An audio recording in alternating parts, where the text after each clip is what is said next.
Hello guys, আসসালামু আলাইকুম। আশা করি কেমন আছেন? আশা করি সবাই ভালো আছেন। আমাদের নাটাই উত্তর ইউনিয়নে বাটপাড়া গ্রামে এক বিরাট বড় একটি প্রজেক্ট হয়েছে। প্রজেক্টের নিচে নানা রকম সবজি ও তরমুজ পাওয়া যায়। আসেন, আপনারা সবাই দেখবেন। যেমন আমাদের তরমুজ, সবের প্রথমে দেখেন তরমুজ গাছ। যেমন আমাদের প্রজেক্টে অনেক টাকা খরচ করে একটি প্রজেক্ট হয়েছে। 100 কোটি, কয়েকশো কোটি টাকা দিয়ে প্রজেক্টটা হয়েছে। প্রজেক্টটা আপনারা দেখেন কত বড় প্রজেক্ট, এটা অনেক বড় একটি প্রজেক্ট। সামনে আবার দেখেন তিতকলা গাছ, যেমন তিতকলা গাছ দেখেন প্রজেক্টের নিচে। আমাদের প্রজেক্টে এটি অনেক টাকা খরচ হয়েছে। প্রজেক্টটি করতে গিয়ে আমাদের শ্রমিক ভাইরা এরা ঈদের ছুটি নিয়ে বাসায় বেড়াইতে গিয়েছে। দেখেন তরমুজ গাছ, পুরাটা খেত, এটি তরমুজ ক্ষেত। আমাদের রাজগড় বাটপাড়া গ্রামে এক বিরাট কত বড় প্রজেক্ট দেখেন। আমাদের আমাদের প্রজেক্টে কি, আমাদের প্রজেক্টের মধ্যে বিভিন্ন জাতের সবজি পাওয়া যায়, বিভিন্ন জাতের ফল পাওয়া যায়। প্রজেক্টটি যেন আরো অনেকটি গাছ আছে, আপনাদেরকে ভিডিওর নিচে আমি দেখাবো। ভিডিওটা মিস্টেক করবে না। ভিডিওটা দেখার আগে আপনি হালকা একটু করে, একটু অনেক কষ্ট করে একটি লাইক, একটি কমেন্ট, একটি শেয়ার করে আমাদের দেখেন। আমাদের পিছিয়ে ভাইয়ারা দেখেন কত সুন্দর ভাবে সাজিয়ে গুজিয়ে নিয়ে এসেছে। আমাদের, আমরা গর্বিত। আমাদের গ্রামের মেঝে এত বড় একটি প্রজেক্ট হয়েছে, প্রজেক্টটির কোনো তুলনাই নাই। আমাদের দেখেন তুরমুজ গাছের পিছনে দিয়ে একটি আবার শশা ক্ষেত। যেমন আমাদের শশা ক্ষেত্রে অনেকটি যেন বিভিন্ন জাতের শশা হয়। আপনারা মিষ্টি দিবেন, দেখুন ভিডিওটা অবশ্যই দেখে যাবেন। ভিডিওটা আমাদের শশা ক্ষেতটা দেখান। দেখেন আমাদের প্রজেক্টটা কত বড় একটি প্রজেক্ট শশা ক্ষেতের। এরপর সামনে আরো অনেক জাতের ফলের গাছ আছে। দেখেন এখনো কোদাল দিয়ে কুবিয়ে মাটি রেখে এরা নিঃসন ভাবে করেছে। এটা এরপর আবার নতুন থেকে মানে সারা লাগাবে, সারা দিয়ে গাছ হবে। সঠিক জানি না, আমি বলতে পারবো না কি গাছ হবে। সামনে শশা গাছ আছে, এরপর তিতকলা গাছ আছে, তরমুজ গাছ আছে। সামনে আরেকটু এখানে একটা গাছ আছে, এখান থেকে আপনার ঠিক আছে এখানে দেখা যাচ্ছে আমাদের অনেকটি মানে বিভিন্ন প্রজেক্টের মধ্যে তিনটি অনেকটি আছে।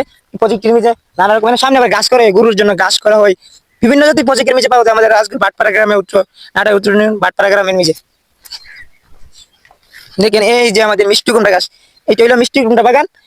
বিভিন্ন জাতের মিষ্টি কুমড়া হয়। পিছনে আছে, আরো পিছনে আছে লাউ গাছও। আমাদের গ্রামটাকে, আমাদের প্রজেক্টটা দেখেন কত বড় একটি প্রজেক্ট, সেই প্রজেক্টের কোনো তুলনাই নাই। আমাদের বাটপাড়া গ্রামে এত বড় একটি প্রজেক্ট হয়েছে, সবজি ও বাগানের প্রজেক্ট। হ্যালো ভাইয়া, আসসালামু আলাইকুম, কেমন আছেন? ওয়ালাইকুম সালাম ভাইয়া। আচ্ছা, আপনি আপনি এই প্রজেক্টে কি কি হয়? আপনি এই প্রজেক্টে আমার এটা হচ্ছে আমার কাকার প্রজেক্ট। টাকার প্রজেক্ট। এত বড় বাটপাড়া গ্রামে এত বড় একটি প্রজেক্ট হয়েছে, এটা আপনাদের কি অবশ্যই কেমন লাগতেছে? এত ভালো লাগতেছে বলার মতো না, বুঝছেন? এত ভালো লাগতেছে। আমাদের এটা কল্পনা করা করবো না, যত বড় একটা প্রজেক্ট হবে, অনেক টাকা খরচ করা হয়েছে। দেন এন আবার করা হবে। যেন বাজেট কিভাবে আপনারা কিভাবে তৈরি করতেছেন, মানে কিভাবে এখান থেকে বিক্রি করা হয়? এনে বিক্রি করা হয়, আপনারা কেজি হিসাবে নিতে পারবেন, যে যে আসবেন। তারপরে আপনার পাইকারি হিসাবে নিতে পারবেন, বুঝছেন? তারপরে দেখেন অনেক টাকা খরচ হয়েছে, বুঝছেন? যে যে ভিডিওটা দেখবেন আমাদের বাটপাড়া উত্তর ইউনিয়নে পরিষদের ক্ষেত্রে চলে আসবেন যদি এটা নিতে চান, বুঝছেন? আমরা দেখাই, দেখান না আপনি। আপনাদের এখানে কি তরমুজ গাছ হয় কিছু? হ্যাঁ জি হয়, ওই যে তুরমুজ গাছ। তরমুজ গাছের কি মানে তরমুজের দাম কি কিভাবে আপনারা বিক্রি করেন? বিক্রি করি তুরমুজের সাইজ দিকে বিক্রি করি, আবার তুরমুজ কেজি হিসাবে বিক্রি করি, আবার পাইকারি হিসাবে বিক্রি করি, যে নিয়ে বেচবে, বুঝছেন? আমরা অনেক টাকা খরচ হয়েছে প্রজেক্টটা করতে। আমরা কল্পনা করতে পারি না এত বড় প্রজেক্ট করতে পারবো, বুঝছেন? আপনি হালাল করতে ব্যবসা করবেন, আল্লাহ বরকত দিবে।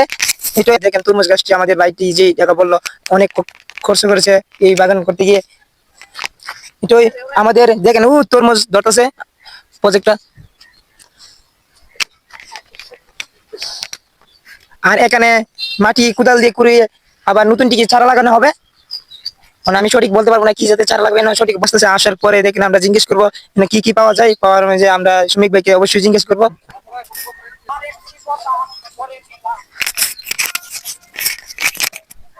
শসা যে ফলটা এই মাত্র ওদের নতুন দিকে বেরিয়েছে, ফুল ফুটেছে,